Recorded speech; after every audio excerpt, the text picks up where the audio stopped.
Hello and welcome to the next instalment in 2020 of Stranger Radios. Now, for those of you that have seen the other editions of Stranger Radios, you will realise that these are the very first Walkie Talkies that I ever received, way back in 1978. My father, while out on business, picked these sets up, these AM radios, in the United States of America, in New York City to be precise, in 1978. I found these as I was clearing out the garage in the old house, and one of the radios had the battery plate missing. You can see there from the back of the radio there that these were set to channel 14 AM in May of 77, manufactured in Taiwan and the Republic of China on 27.125 megahertz. So not strictly legal back in those days for me to use, and my dad whisked them back through customs for us. Very good of him. So back then he would go out on frequent business trips, as I've mentioned before, and pick up these Tandy catalogues and Radio Shack catalogues and bring them back to me. And this was of course very alluring to a sort of 8 or 9 year old kid that was just absolutely nuts about technology and radios and things that he'd picked up from TV.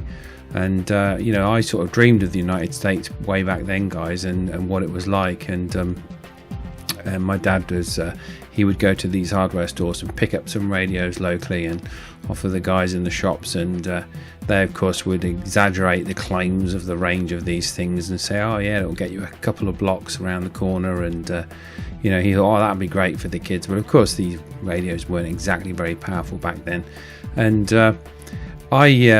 it really got me started on the radios. These sets, it got me hooked, and this is where it all started for me. Now, as I mentioned, I thought I'd lost these sets, so I originally picked up about a year ago another set of very similar radios on 48 meg or 49 meg. These ones here, which of course are very similar in design to the original radios that I had, and in much better nick. Of course, these ones having hardly been used. These were on 49 meg.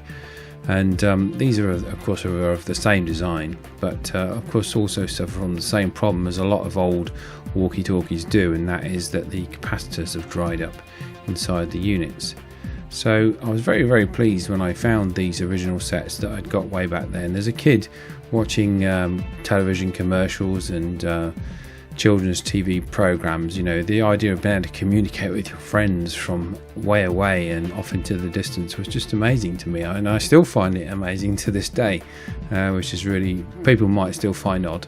Being an electronics engineer, I fully understand the technology, but I still find it great. And growing up watching shows like the Red Hand Gang and things like that, it really stuck in my head. And of course, the sort of range they showed on these shows you could never get in reality, although I think some of these later sets that they had in the United States were a lot better than what I had got here. Essentially the antenna being the main part of the radio there, which would increase your performance and your range. And of course I didn't have much in the way of antenna or battery power.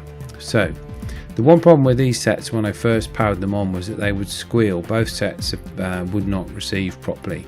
So it was my suspicion that all of the internal electrolytic capacitors would have been dried up. Now this is the very first time that I've actually opened these radios up, believe it or not, in all these years since I got them back in 1978.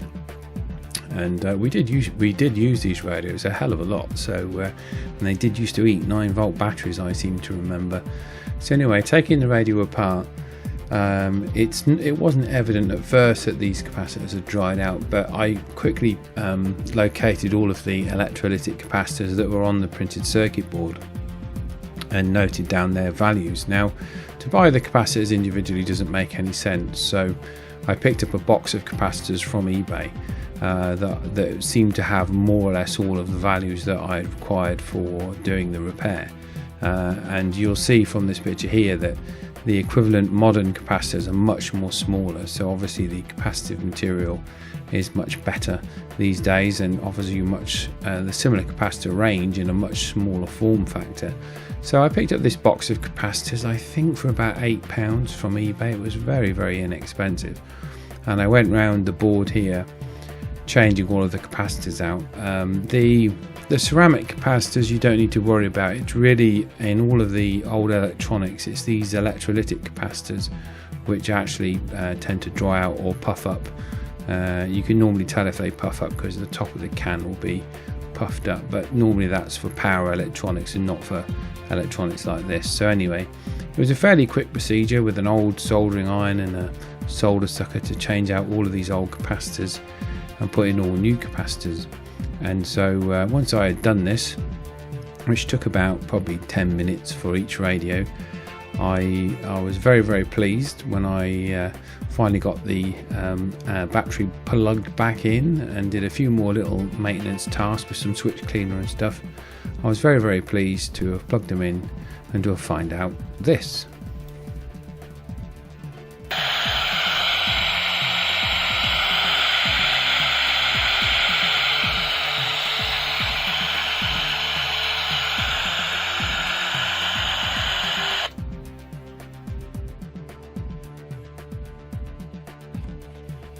It was great to hear that the squeal had disappeared and that the unsquelched background noise was there. So that was fantastic, and this was the same for both radios. And again, I'd cleaned up the Morse code key here and ensured that that was also working as well, so the tone for the Morse was working as well. So okay, we got the AM set, and this is the Road King RKCB. This is a fully AM set on channel 14, because according to the back of the radio, this is on channel 14 there. As you can just see, end of the date. So this should in theory work. To excuse this, there's no squelch on these radios, so you'll hear this in the background. But anyway, I'll just come away from it and we'll make sure that you can hear it okay. So if I'll pop out of the room. Let's just try it now. Testing 1 2 1 2. Testing 1 2 3 4 5 5 4 3 2 1. Check 1 2 1 2. Radio check 1 2 3 4 5 5 4 3 2 1. Test.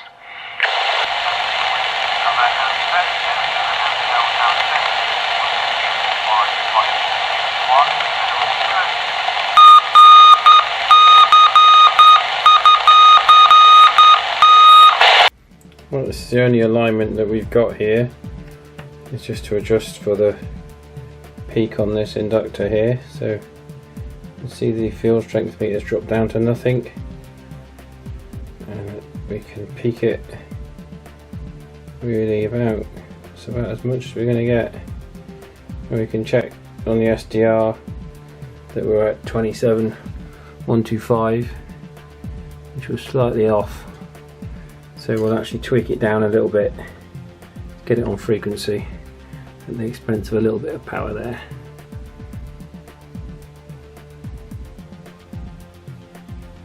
Right, that's on frequency according to the SDR, slap bang in the middle. It's a bit less windy here. Like I say, I don't think these little walkies are going to do much, but hey, they're a lot better than they were before. Yeah, so that's the thing. If you do have any of these in the loft and you want to get them going, just go and get a little inexpensive box of those capacitors off of eBay, and the solder sucker if you haven't got one, cheap soldering iron. And you don't have to get the values exact. I mean, I had a 50 microfarad one I need to replace and it was 47. It's fine. The voltage is as important as anything really. As long as you're within a few percent, you're okay. That's my experience with repairing radios anyway. You don't have to be exact. So yeah, it's a little bit windy here actually. We're going to go through this nice little wooded area, which I'll show you in a second. And once we come out the other side of that, then we'll do this quick test.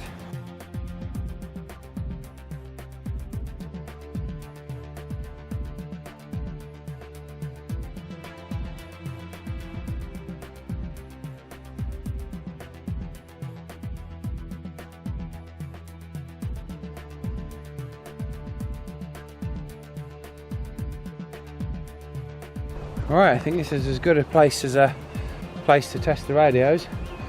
I'll be giving them a bit of a help, be a bit higher up, and Natasha will be here's Natasha, say hello. Hello.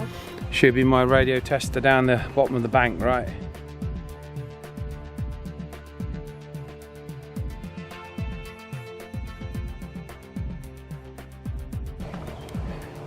Only downside about these old radios is the lack of squelch.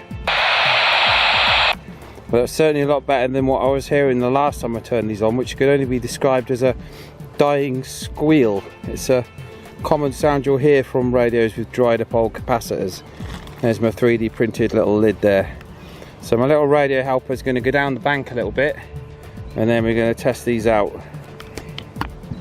Right, here we go then. Listen to the noise of these two when they come on together. Because the receivers interfere with each other. Right, let's do a test then. Right, here we go. This is literally probably the sort of range. We didn't get much more than this as kids. We'll try this. Turn it on then. Right, testing. Can you hear me, Natasha? Yeah. There you go. So you can go a bit further down. Go a bit further down then. Keep going. Right, can you hear me okay? Okay, do you want to go a bit further down then? Go on then. Go on then, say something. Hello. Wow, they're still going. Okay, keep going down the bank then, go further. Right, say it again then, Tash, go again. Okay, say the quick brown fox jumped over the lazy dog.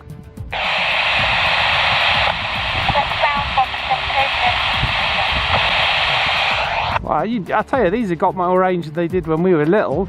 Okay, try pressing the white button to make it beep.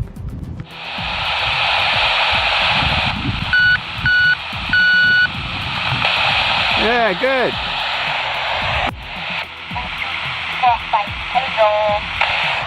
That's brilliant. Come back up then. Right, I hope you've enjoyed this. Well, it's supposed to be a quick video. I keep saying I'm going to do quick videos, and they always last absolutely ages. So I hope you've enjoyed this, and I brought these radios back from the dead. They were literally in a garage in an old carrier bag, and when I was clearing out the garage I found them, so I was so pleased because this is what started it all for me really. So if you have been, thanks ever so much for watching, and I've got a few more of these Stranger Radios videos coming up. I've got lots of radios in storage, and as I've got a little bit of time at the moment, I think I'll get some of them out, and we'll perhaps try and get some more of them going and get them working. And I think these pretty much are working exactly as they did back in 1978, which is when I first got these radios, and it's what started all this off for me really. Okay, take care, all the best, catch us on the next one. Toodle pip.